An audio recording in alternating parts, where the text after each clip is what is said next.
Olá, olá, bom dia, queridos alunos do Colégio Futuro VIP. Estou aqui de volta com vocês, eu, professora Michele, com o 7º ano, para a gente hoje falar sobre advérbio, tá?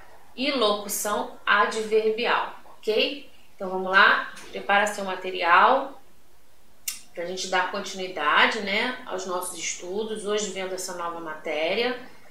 Não é tão nova, eu sei que você já ouviu falar sobre advérbio, né? A gente já vem aí fazendo atividades, exercícios, enfim. Mas hoje eu vou trabalhar a questão dos conceitos, vou apresentar com detalhes cada uma delas, tá legal? Então, fica ligadinho aqui comigo, pega seu material aí, pra gente poder dar continuidade e você não perder nada de informação, tá bom assim? Então vamos lá. Quando eu falo em advérbio, peraí, deixa eu voltar aqui. Deixa eu só relembrar para você. Falamos de adjunto adnominal, que está relacionado ao substantivo. Passou. Advérbio está relacionado a verbo. Então você esquece um pouquinho o adjunto adnominal e volta aqui para advérbio, tá? Advérbio está relacionado ao verbo. Então são palavrinhas agora que vão acompanhar o verbo, tá? Então vamos lá, como diz o conceito aí, né? O advérbio é a palavra invariável que se relaciona principalmente ao verbo, indicando sempre o quê? Circunstâncias. Que circunstâncias são essas, gente? Negação, intensidade, tempo, lugar, modo, enfim, são palavras que podem indicar uma dessas circunstâncias que eu mencionei.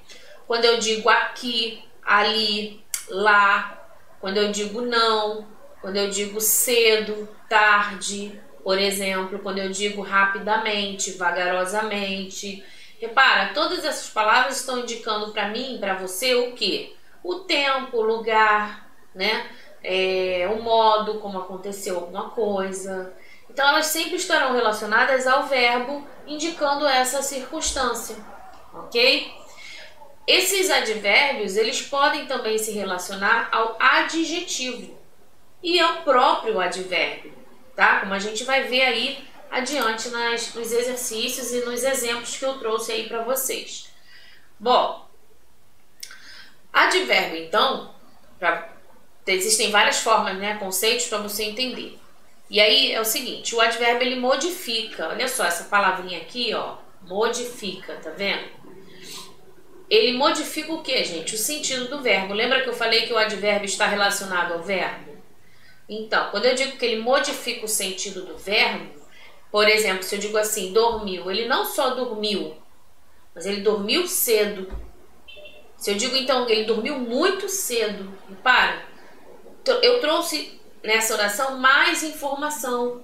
Eu trouxe aí circunstâncias, né? Eu não trouxe só um sentido de dormir.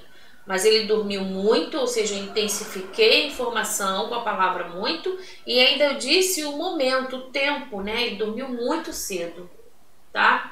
Então são informações que vão agregando, né? Vão sendo acrescentadas à oração, modificando o seu sentido ou acrescentando novos sentidos a ele, tá? Então é isso, ele traz esses significados, né? Esses sentidos novos, essas modificações ao verbo, ao adjetivo e ao próprio advérbio. Olha os exemplos aqui abaixo. Paulo jogou, tudo bem, jogar é o verbo. Agora olha o que ele começa a fazer de informação acrescentada. Paulo jogou bem. Então bem aqui é um advérbio, percebeu? Paulo jogou bem, Paulo jogou muito bem. Então acrescentou aqui, ó, advérbios, circunstâncias, tá? Então, a maioria das circunstâncias, ela modifica o verbo acrescentando informações, pode ser de intensidade, né? Também pode serem acrescentadas aos adjetivos e aos advérbios, não esqueça isso, tá? Na oração, o advérbio, ele assume então essa função sintática de adjunto adverbial. Mais uma vez aquela palavrinha, ó, adjunto. Por quê? O que significa o adjunto? Está junto do nome, correto? Então, o adjunto adnominal significa que a palavra está junto do substantivo.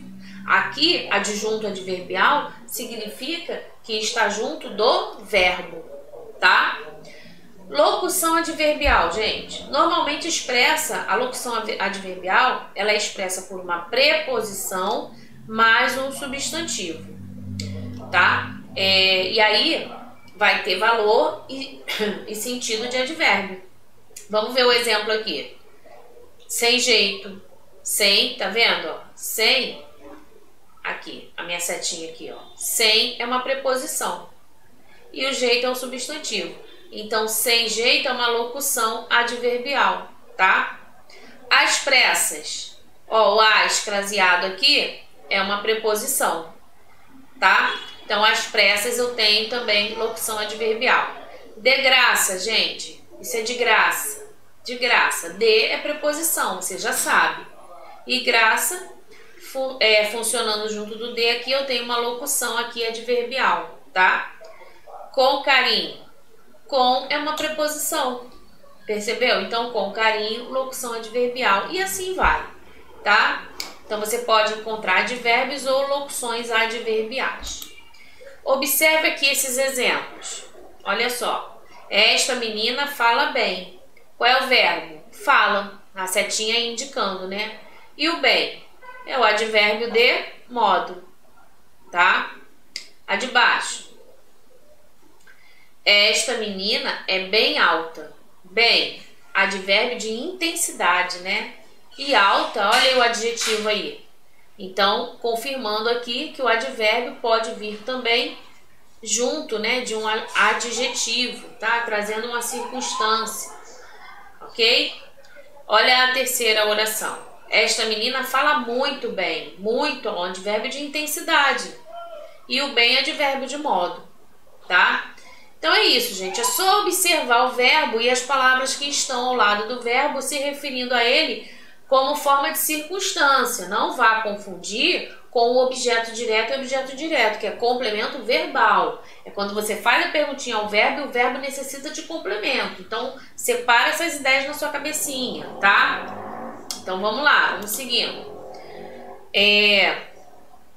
Aqui, ó, observe o uso do advérbio junto de um verbo, por exemplo. Aí eu trouxe aqui, a moto anda depressa, o carro anda mais, tá? Repara que eu sublinhei o quê? Os verbos, correto? E tudo que eu acrescentei depois é advérbio. E aí, vamos lá, você não dá pra você pegar, ó, a moto anda o quê? Não tem essa pergunta, então não vai entrar ali um complemento verbal, mas vai entrar ali um advérbio, uma circunstância, tá? E o adjetivo? Como é que o advérbio acompanha o adjetivo? Vamos ver esses exemplos aí.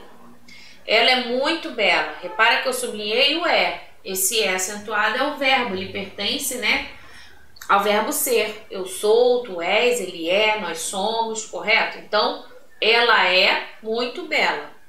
A biblioteca é pouco espaçosa. Vamos então classificar essas palavras? Vamos identificá-las? Vamos voltar lá para o verbo. Depressa. Qual é a classificação de depressa e de mais, gente? São advérbios, correto? Depressa e mais. Porque eles indicam circunstâncias, ou seja, a moto anda como, né? O modo como ela anda depressa. Poderia ser apressadamente também, né? O carro anda mais, eu intensifiquei esse mais aí, então é advérbio, tá? Agora, observe as orações incluindo aí o adjetivo, né? A característica. Qual é a característica? Repara que eu coloquei uma corzinha diferenciada, tá? Quando for advérbio, tá de laranja. E adjetivo, óbvio, vai estar nessa cor mais pro vinho, né? E aí tem assim, bela e espaçosa como adjetivos, correto? Então é sinal de que o advérbio pode também acompanhar o adjetivo. Ela é muito bela, ela, olha só, intensificou bela. Ela não é só bela, ela é muito, né? Espaçosa, pouco. Então, reparou, gente, o acréscimo aí do advérbio junto do adjetivo? É isso, tá? O advérbio ele sempre traz uma circunstância, uma mudança aí, né? Um acréscimo de informação. Eu gosto de falar nesse acréscimo de informação porque dá a ideia de que sempre acrescenta algo a mais, uma informação a mais a respeito ou do verbo ou do adjetivo, ok? Então, seguindo a seta, você vai ter aí o pouco como advérbio, né? E o muito também lá de cima. E você vai ter o adjetivo bela, os adjetivos bela e espaçosa, tá? Confirmando o nosso conceito, então. Ok? Você pode fazer essas anotações, você pode anotar ou no seu livro aí do lado, coloca observação, ou no caderno, enfim, tá? De forma que você, ao estudar, essas observações te facilitem, né? Te ajudem aí a relembrar, tá? Muito bem. Então eu trouxe aqui uma tabelinha, né?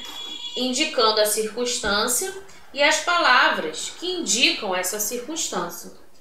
Então nós temos aí, indicando aí intensidade, muito, pouco, bastante, são palavras que indicam intensidade, né? Meio, quase, mais, ainda, assaz, bem, mal, apenas, tão, tanto, quanto, de muito, de pouco, de todo, tá? Afirmação. Ou seja, palavrinhas que indicam afirmação, circunstância de afirmação, né? Sim, claro, efetivamente, sem dúvida, né? Realmente, com certeza, viu? São palavras que você pode utilizar junto do verbo, indicando essas circunstâncias, tá? Outras palavras indicando negação. Não, de jeito nenhum, nunca, né? Jamais, absolutamente, de modo algum. Então são palavras que vão trazer circunstância de negação, tá? Palavras indicando então dúvida, né? Talvez, por acaso, ou acaso, por certo, quem sabe, provavelmente, eventualmente, né? Então são palavras também que vão indicar dúvida, ok? Muito bem. É sempre bom a gente voltar, né, para o quadro para a gente relembrar as palavras. Isso aqui também nos ajuda, pessoal, na construção, quando a gente faz uma redação, por exemplo, né? A gente fica na dúvida de quais palavras utilizar. Então a gente pode voltar, né? A gente pode acessar essas tabelas, esses quadros. Seria muito interessante, fica uma dica aqui para você. Faz essa tabela, faz esse quadrinho aí, ó, no seu caderno. Tá? Pode trabalhar também a questão do mapa mental, é muito bom para você gravar, para você identificar, ok? Então é legal você ter isso assim à vista, né? Porque te facilita na hora de lembrar. Querendo ou não, você, em todo tempo a gente está aprendendo. Então quando eu olho para um quadro, quando eu olho para um cartaz, quando eu olho para uma anotação que eu fiz no caderno, o visual, o colorido me ajuda, né? Ajuda no entendimento, ajuda no meu estudo em geral, tá? Olha só, temos aqui outras circunstâncias, indicando lugar, indicando tempo, indicando modo, ok? Palavrinhas que indicam lugar, até falei no início, né? Aqui, ali, lá, além, atrás, através, longe, onde, perto, adiante, por dentro, por fora, enfim. Outras circunstâncias expressando o tempo. Hoje, ontem, anteontem, amanhã, sempre, o nunca, o jamais, brevemente, outrora, então, aí, quando, tarde, antes, depois, hora, já, logo, depois de, amanhã, em breve, à tarde, à noite, de manhã, de repente, de vez em quando, hoje em dia, de madrugada. E aí lembrando, né, que muita gente tem dúvida, como é que se escreve de repente? É separado, tá, gente? O de é uma preposição. Repente vem depois, inicia com R, né?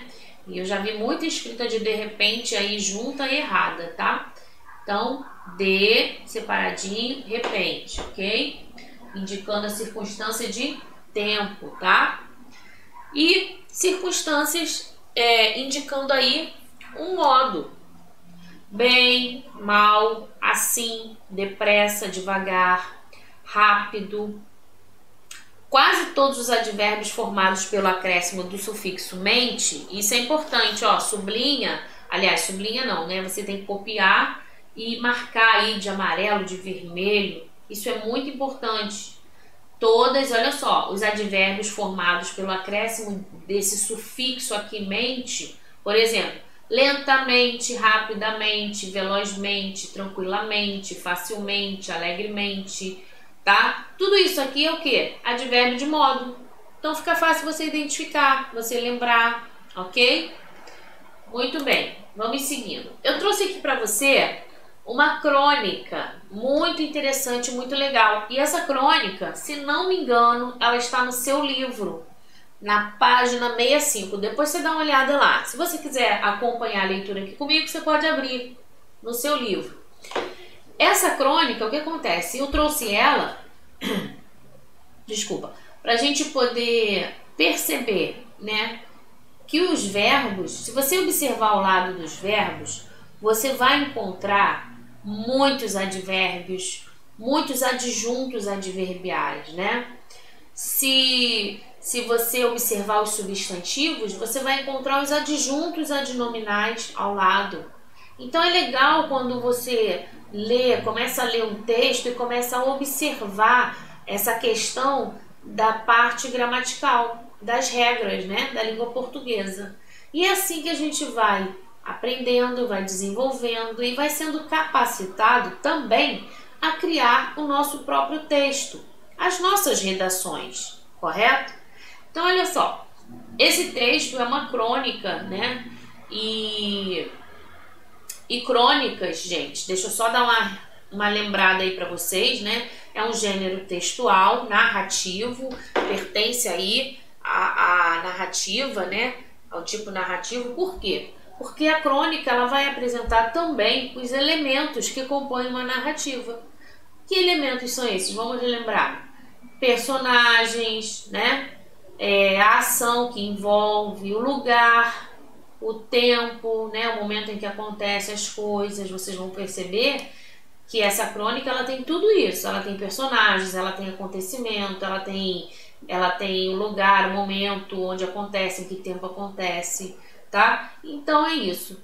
Mas a crônica tem um diferencial, ela trabalha questões que podem ocorrer no dia a dia. Então o autor, né, o cronista, ele sempre vai escrever focado em situações ou atuais, ou situações que são cotidianas, sabe? Situações que podem acontecer comigo, com você, com o rico, com o pobre, independente aí da situação, entendeu? Da classe social, enfim. São situações que podem ocorrer no nosso dia a dia, tá? Às vezes situações até corriqueiras. Então vamos lá. Vou ler aqui, vou começar a leitura e você acompanha aí comigo, tá? Diz assim. E é interessante você perceber até o tipo de narrador, né? Se esse narrador é aquele narrador personagem, porque ele participa, tá em primeira pessoa. Se é um narrador observador que está contando a história, mas ele não participa. Então, fique atento aí a tudo isso. Vamos lá. Eu, minha mãe, meu pai, minha irmã Su e meu cachorro Dogma fomos fazer camping. Meu pai decidiu fazer camping este ano, porque disse que estava na hora de a gente conhecer a natureza de perto, já que eu, a minha irmã Su e o meu cachorro Dogma nascemos em apartamento. E até 5 anos de idade, sempre que via um passarinho numa árvore, eu gritava, aquele fugiu! E corria para avisar um guarda. Mas eu acho que meu pai decidiu fazer camping depois que viu os preços dos hotéis. Apesar da minha mãe avisar que na primeira vez que aparecesse uma cobra ela voltaria para casa correndo, e minha irmã Su insistir em levar o toca-discos e toda a coleção de discos dela, mesmo meu pai dizendo que aonde nós íamos não teria corrente elétrica, o que deixou minha irmã Su muito irritada, porque se não tinha corrente elétrica, como ela ia usar o secador de cabelo? Mas eu e o meu cachorro Dogma gostamos porque o meu pai disse que nós íamos pescar. e cozinhar nós mesmos o peixe pescado no fogo e comer o peixe com as mãos. E se há uma coisa que eu gosto é confusão. Foi muito engraçado o dia em que minha mãe abriu a porta do carro bem devagar, espiando embaixo do banco com cuidado e perguntando: será que não tem cobra? E o meu pai perdeu a paciência e disse: entra no carro e vamos embora. Porque nós ainda nem tínhamos saído da garagem do edifício. Na estrada tinha tanto buraco que o carro quase quebrou. E nós atrasamos. E quando chegamos ao lugar do camping, já era noite. E o meu pai disse: este parece ser um bom lugar, com bastante grama e perto da água. E decidimos deixar para armar a barraca no dia seguinte e dormir dentro do carro mesmo. Só que não conseguimos dormir, porque o meu cachorro, Dogman, passou a noite inteira querendo sair do carro. Mas a minha mãe não deixava abrirem a porta, com medo de cobra. E no dia seguinte tinha a cara feia de um homem nos espiando pela janela, porque nós tínhamos estacionado o carro no quintal da casa dele. E a água que o meu pai viu era a piscina dele e tivemos que sair correndo. Imagina, né, gente? No fim, conseguimos um bom lugar para armar a barraca, perto de um rio. Levamos 2 dias para armar a barraca, porque a minha mãe tinha usado o manual de instruções para limpar umas porcarias que o meu cachorro Dogman fez dentro do carro. Mas ficou bem legal, mesmo que o zíper da porta não funcionasse. E para entrar ou sair da barraca, a gente tivesse que desmanchar tudo e depois armar de novo. O rio tinha um cheiro ruim e o primeiro peixe que nós pescamos já saiu da água cozinhando, mas não deu para comer. E o melhor de tudo é que choveu muito e a água do rio subiu e nós voltamos para casa flutuando, o que foi muito melhor que voltar pela estrada esburacada. Quer dizer que no fim tudo deu certo. E é isso, gente, olha aí. O cronista Luiz Fernando Veríssimo, ele faz, né? Deixa eu falar aqui com você. Esse cronista, né, ele é um autor, ele faz crônicas contando histórias do dia a dia, mas é interessante que ele sempre apresenta nas suas crônicas uma questão social. Ele aproveita a sua crônica para fazer uma crítica, tá? Nesse caso aí a gente pode observar várias, né? A questão do ambiente, a questão dos hotéis caros, a questão de uma família querer poder, sei lá, sair de férias, passear, né? Mas aí se esbarra com a questão, né? Dinheiro, tudo muito caro, enfim. Então ele traz diversos assuntos numa crônica para que você perceba o dia a dia, a realidade, né? E ele fala assim de maneira bem descontraída, numa linguagem que todos possam entender, tá? É interessante pensar também que a crônica ela nos leva à reflexão, né? Ela leva o leitor a uma reflexão, não é só uma simples historinha que está ali para passar tempo, não. Ela traz essa, quando ele fala a questão do rio, né, que tinha um cheiro ruim, que eles demoraram a encontrar um lugar bom, né, para acampar, né? O peixe já saiu do rio, né, com a água ali já cozinhando. Olha só, a questão aí dos problemas ambientais, né, que ele está querendo chamar a atenção, tá? Mas no final tudo dá certo, né, gente? Apesar de toda a confusão, né? E a vida da gente às vezes é assim, né? Muitos problemas, confusões, família, né? E agora todo mundo junto aí nesse isolamento social. E quanta coisa não está acontecendo por aí, né? Mas no final, gente, tudo dá certo. No final tudo se resolve, né? No final, isso é família, isso é viver, não é verdade? E eu gosto de crônica por isso, porque ela traz assuntos que a gente acaba parando para pensar, tá? Então vamos lá. Vamos às nossas atividades, né? Agora importante, preciso pegar com você aí. Que situação então é narrada nesse texto, gente? Que situação foi contada aí nesse texto? As férias, né? As férias de uma família. Decidiram ir a um camping, fazer um camping, acampar, enfim, tá? Só que eu não vou me adentrar na questão de interpretação, né? A gente já conversou um pouquinho, já deu para entender. Talvez até você já tenha feito essa atividade aí com a professora de redação. Eu só peguei mesmo o texto porque eu quero que você identifique aqui o advérbio, tá? Então, olha só. Leia as frases seguintes. Mas ficou bem legal, mesmo que o zíper da porta não funcionasse. E o melhor de tudo é que choveu muito. Então, você tem duas orações retiradas da crônica. E aí eu faço a pergunta, ou seja, né, o exercício traz essa pergunta. O zíper da porta funcionou? De acordo com o que diz aí na oração, o zíper da porta funcionou, gente? Qual é a resposta? Não, né? Não funcionou. Né? Verbo funcionar, não advérbio de negação, ok? E quanto à chuva? Quanto que choveu? Como é que foi isso? O que o texto, a oração traz pra gente quanto a essa informação? Que choveu muito, né? Muito. Então, intensificou, apresentou aí um advérbio de intensidade, ok? Bom, gente, a que termos das frases, as palavras que você usou nessas respostas estão ligadas? Nós podemos perceber que não e muito estão ligadas ao verbo, ok? Então, essas palavras estão ligadas aos verbos funcionasse e choveu, correto? E é isso, sabe? Eu achei legal trazer esse exercício aí para você perceber. As palavras não e muito, elas estão indicando, então, respectivamente, o quê? As circunstâncias, tanto de negação como de intensidade, como eu já havia falado, tá? Essas palavras se referem principalmente, né, ao verbo e são chamadas de advérbios, ok? Então, assim, a gente termina aí a nossa aula sobre advérbios e locução adverbial, tá? Se quiser rever, se quiser, né, fazer novamente aí as suas anotações, fique à vontade. Importante é você estudar, importante é praticar. Numa outra videoaula eu vou trazer exercícios pra gente, tá legal? Fica com Deus, um beijinho, tchau, tchau!